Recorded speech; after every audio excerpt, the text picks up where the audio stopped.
Hey, New Hope family, it's Pastor Matt with your devotional thought for today. In Psalm 46, we see the following words written: Be still and know that I am God. I will be exalted among the nations. I will be exalted in the earth. Anytime I hear this verse, my mind immediately remembers a very popular song that was playing on Christian radio stations when I was maybe in elementary school or middle school.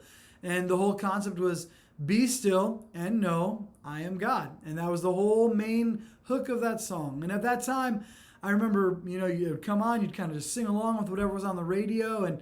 But I had no idea what the context was of Psalm 46. And actually, if you read the chapter in its totality, it's not one of the Psalms of David. It's actually of the sons of Korah. And they're writing about how magnificent our God is, how great our God is, how strong our God is, and impossible to withstand his ways. In fact, right before this, it's written, Come behold the works of the Lord, how he has brought desolations on the earth.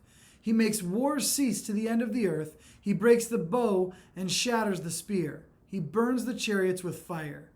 When you realize those are the words that precede this verse, it kind of changes from what I thought it was when I was younger, like, oh, be still and know that I'm God, a peaceful, like, hey, in the stillness of the moment, recognize who God is. But no, this is actually be still and know that I'm God. Be stilled in fear of the Lord, recognizing his awesome power. Only he is able to do the very things that are written about here. He alone is able. So when you stand before the Lord, be still and know that he is God. He and he alone is God.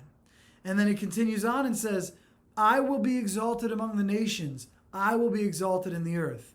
In the light of God's awesome power, we must recognize that all the nations of the earth will acknowledge him. At some point, the day is coming when every knee will bow and every tongue will confess that Jesus is Lord. That's the very same type of moment that he's talking about here.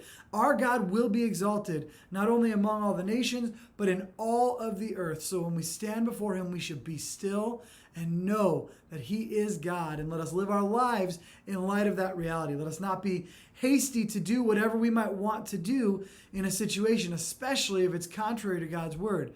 Instead, let us be still before the Lord and know that he is God.